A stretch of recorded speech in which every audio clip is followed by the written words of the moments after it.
Hello, welcome back to 3D Drawing for Model Railway. Today's episode is going to be a short one, I hope. I'm just going to start to look at some details on the cabs, the rear cab section here that we've missed off, try and sort of improve the look of that a little bit. Now the most obvious thing that's missing really is the roof, so that's one part that we're going to be adding, but there's also a couple of other bits that we'll be looking at adding in as we go along. Okay.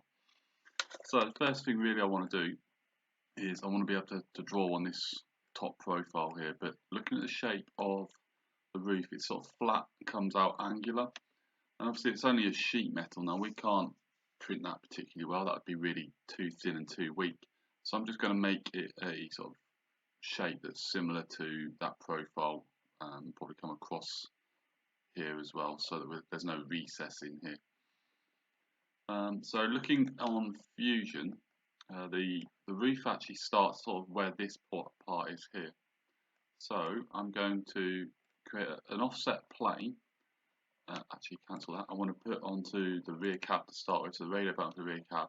I want an offset plane that's vertical that I can put at this sort of position here, that is where the upright here finishes. So creating that offset plane, I'm going to select the inside of that roof, because that's really the only vertical thing we've got hanging around in this area. So I'm just going to drag that forwards. I'm going to line it up roughly with this point here. Okay, so you can click on the point itself. I actually want it slightly recessed from there, because this part has to come up to support the roof up here. So the distance from that inside of the window frame for me is 13.7 millimeters. I'm going to click on OK. So now we've got that, we're going to draw the profile of the roof itself. So I'm going to create a sketch on that offset plane. It's obviously going to spin around. I'm going to do slice so that we're now looking side on. So the inside here, we've got the inside of the cab and the outside of the cab in this position. These little circles are the handrails that go up that the roof will sit on. So what I'm going to do is, actually let's project some points first of all. So let's have that point, which is the outside extremity, and we'll make sure we've got that point. It's not the one I want. We'll go for that one, which is the inside of the cab. So let's go up slightly. So I'm thinking, how high do we need this? Looking at the side profile, we're probably looking at 6 inches or so. So spin back round. I'm going to come up by a millimetre vertically there.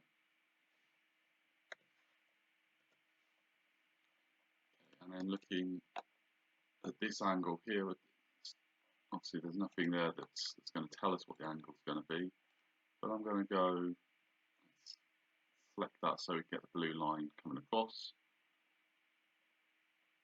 I'm thinking maybe something around 60 degrees. That blue line's disappeared now, it's a bit of a pain.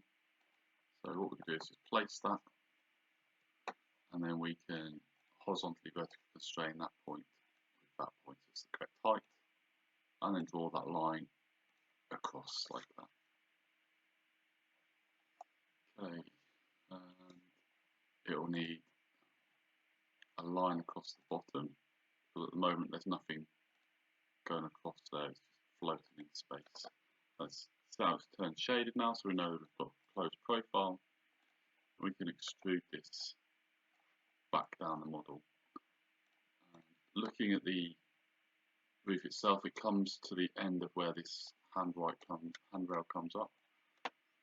So we can bring this across. I'm just going to turn the chassis off once I've got it in line, so when it joins it doesn't connect to there. I'm going to go slightly beyond it so that we've got something to rest on. So we've got 26.5 millimeters there. We turn the chassis on, we click on join. That won't join that roof to the chassis itself. It will all just be attached within the cab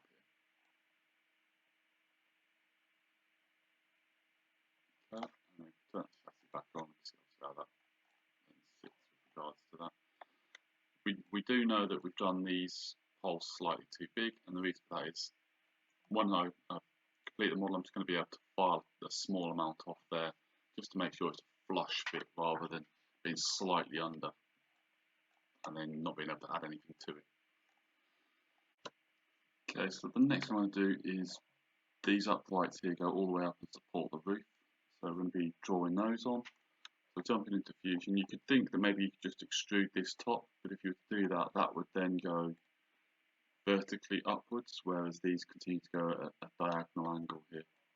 So I'm just going to spin the model around, and we'll be looking from the rear side. I'm going to get rid of the shaker spoil conveyor because we don't want that on the screen that we're drawing on. I'm going to use the inside surface of the cab on the inside here.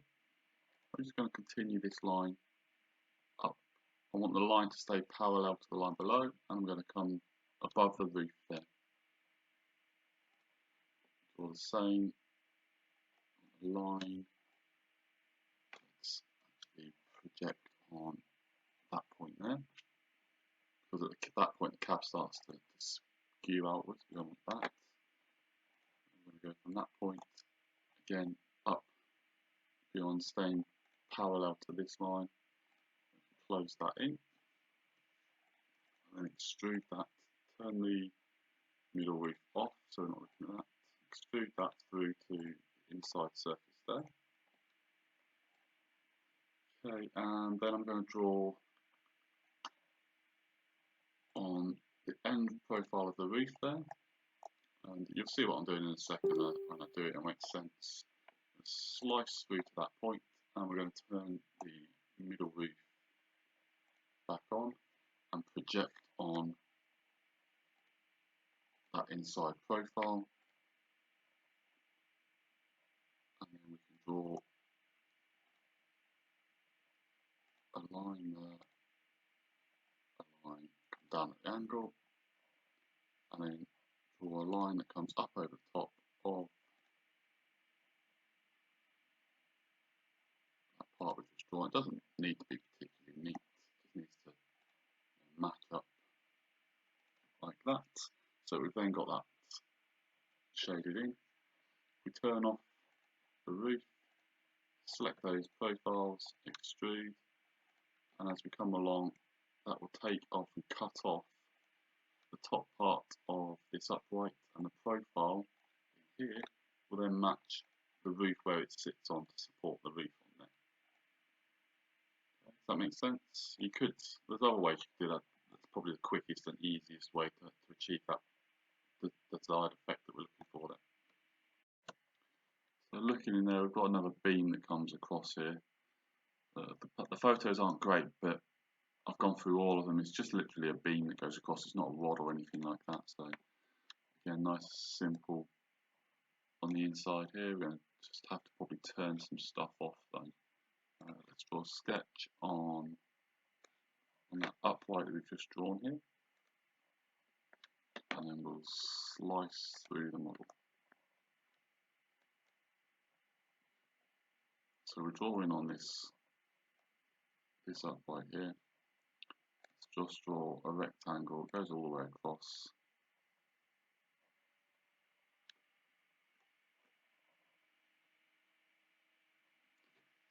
Thickness of 0.5, and then I'm going to vertically constrain. In fact, let's do distance from the top of the roof there, 0.9, that'll do. And then we'll vertically constrain that point to the origin, so it's in the midpoint of the ballast cleaner. Select the profile, and then we can extrude it. I'm just going to come back into the model, maybe 0.4, click on OK to join. It's one of those pieces that's not really going to be noticed too much, but it is definitely going to be visible.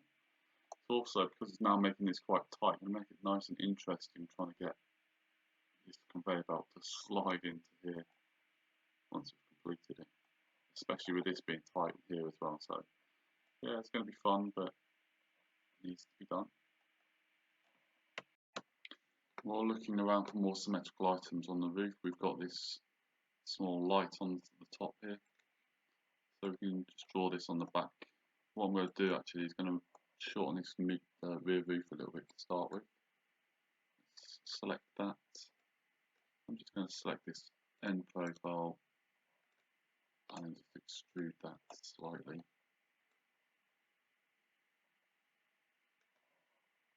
We'll come off by maybe 2 millimeters.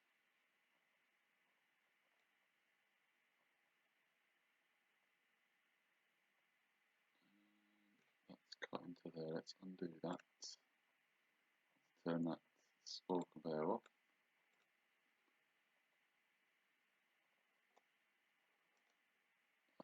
Do that. So take 2 millimeters off there. Put the spoil conveyor back on and it'll be complete again. Okay, so the light I'm going to put, let's make sure we've got the cab selected, the rear cab. I'm going to put a offset plane from that rear face here. Just going to come in maybe a millimeter or so. Draw a sketch on that plane. Slice through so you can see what we're looking at. This top part here, I'm going to put a circle. Maybe 1.2 millimeters in diameter. Define height from the top of the roof. I'm just going to bring that down to maybe 0.5 so that it is overlapping slightly, and distance from the edge of the top of the roof there.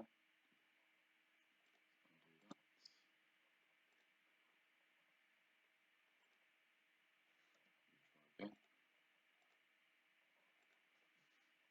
I'm going to put that to 1.1.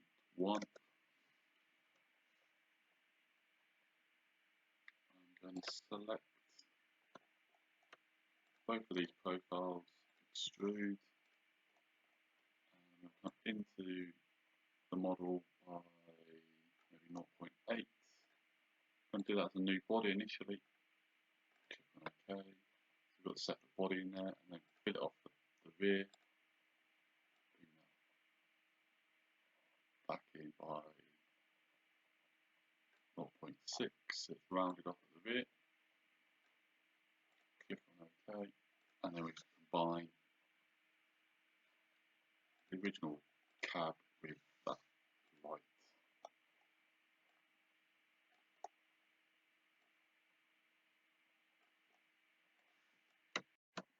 And the last one I add, although it's really difficult to see, it looks like there's a vent on the top here, so on both sides. So we can just add that in on the top, creating a circle on the top. Position wise, it's really difficult to sort of see where it is. I think it sort of lines up roughly where the end of the window is, but you know, it's not particularly obvious.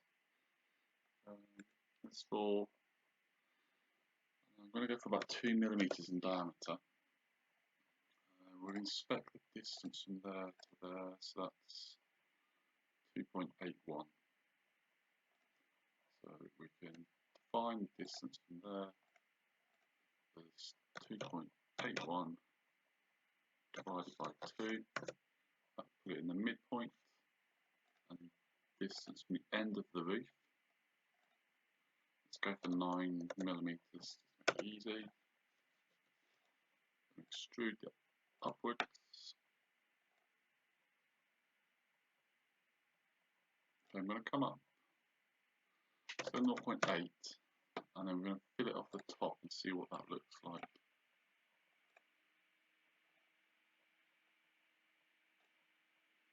Probably too big.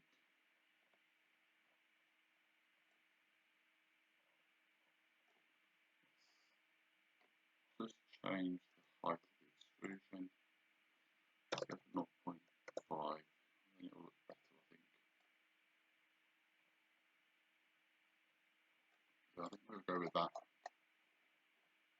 It's really difficult to see, but it gives it something other than a flat roof. I'm also thinking I'm going to finish the video there. I've had a look around, I can't really see anything else that matches up, so I'm going to finish at that point. I think we're adding quite a bit of detail in here. And it won't be long before I think we mirror this all over and become symmetrical with it. So hopefully you've enjoyed with that lesson and you were able to follow along. Thanks for watching.